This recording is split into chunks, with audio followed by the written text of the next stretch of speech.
EPAWA meteorologist Bobby Martich here with your outlook for June 4th, 2025. Welcome to Wild Weather Wednesday, brought to you by Pure Sight and Sound. We're just weeks away from quite an anniversary, July 8th, 1947. That night, something strange fell from the sky near Roswell, New Mexico. They said it was a crash, but the truth, they landed on purpose, because after 12 billion miles of static and silence, and because no one could remember how to fix it, they finally arrived at a planet worth stopping for. A planet with one thing no other could offer: pure sight and sound. They wanted to see for themselves why it gets all of those 5-star Google reviews.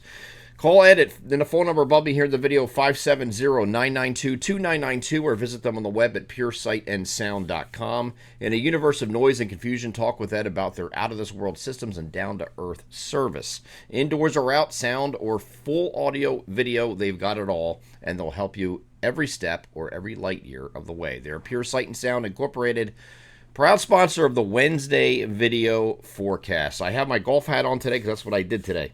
A lot of you complain about, maybe not you guys watching the video, but I see a lot on Facebook especially. People complain about, oh, look, there's another weekend with rain. Folks, we can't change it. Just adjust your life around it. I know some things that you can't adjust, like, you can move. Like we had plenty of, listen, I coached my kids' baseball team, or an assistant coach for them. We had, 6 rainouts in the spring. It stinks. It's an inconvenience, but you adjust fire and you work with what you have.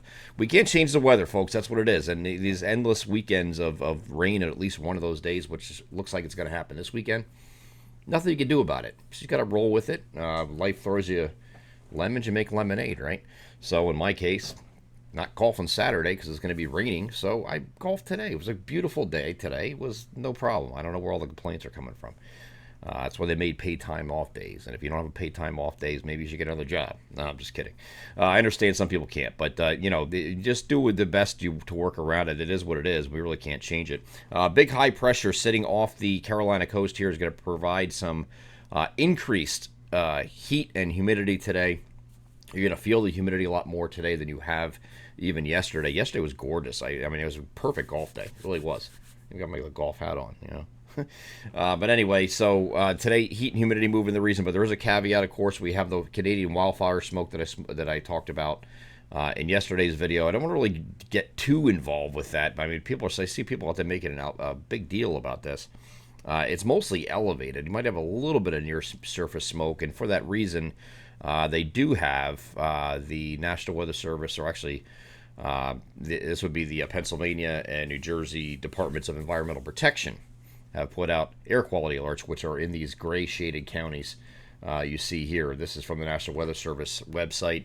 It's a code orange air quality alert that they issued, and it's basically for it, saying that the air might become unhealthy for sensitive groups. That's all it is. So what are sensitive groups? Like young children, the elderly, people that are susceptible to breathing things like heart disease, lung diseases, people suffering from asthma.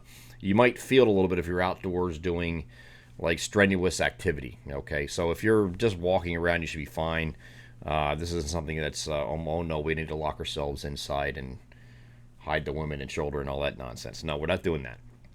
This is just saying that they're going to have elevated air quality concerns today, just because of the smoke that's mostly, it's just going to give you a little haze like we saw yesterday in the sky with the sun, especially at sunset, you can really see it.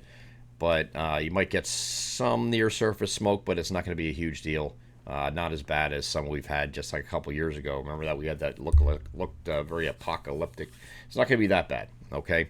And this is going to be ushered out. This is going to be with us tomorrow too. And then I think once this front comes through, or at least approaches, it pushes all this out of here.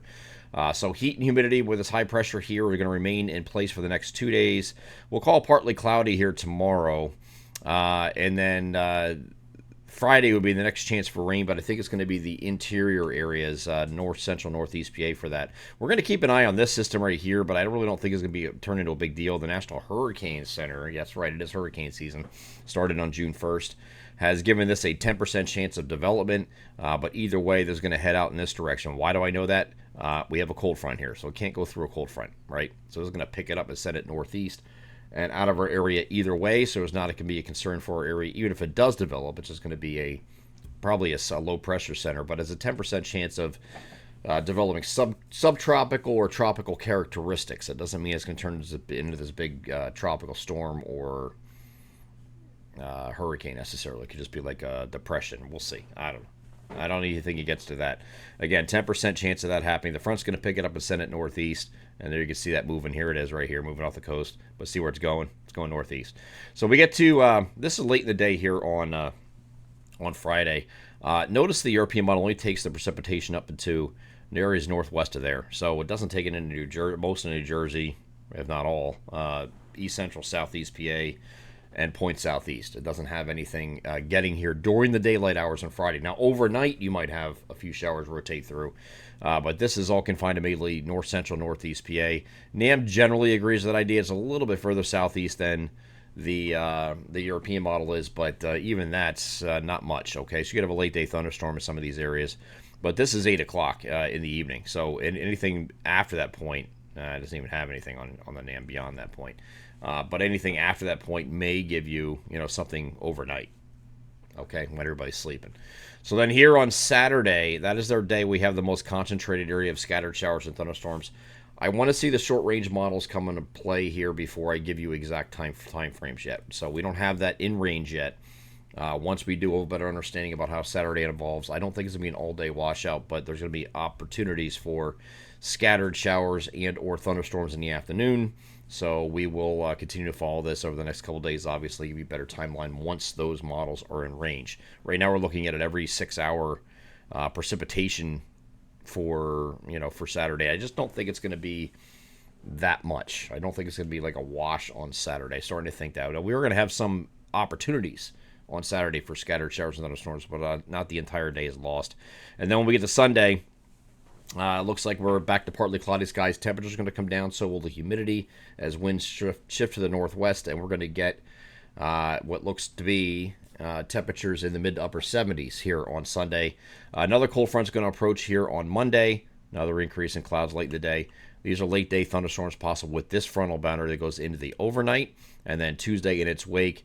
We'll have to watch this front and make sure it doesn't get hung up, but it might be, at least in our eastern area, still presenting a shower or thunderstorm risk here on Tuesday. Otherwise, it will be becoming partly cloudy and temperatures again in the mid to upper 70s. So nothing really, this really warm spell here is going to be replaced by near to slightly below average temperatures for a couple days through about midweek. And then I think late week next week into the following weekend, we turn warmer again, kind of like where we are right now, with these temperatures in the upper 80s, maybe even threatening 90 in a few of those days. So we'll have another surge right before the middle of the month, and then I think we're going back to kind of near average after that. But we'll see.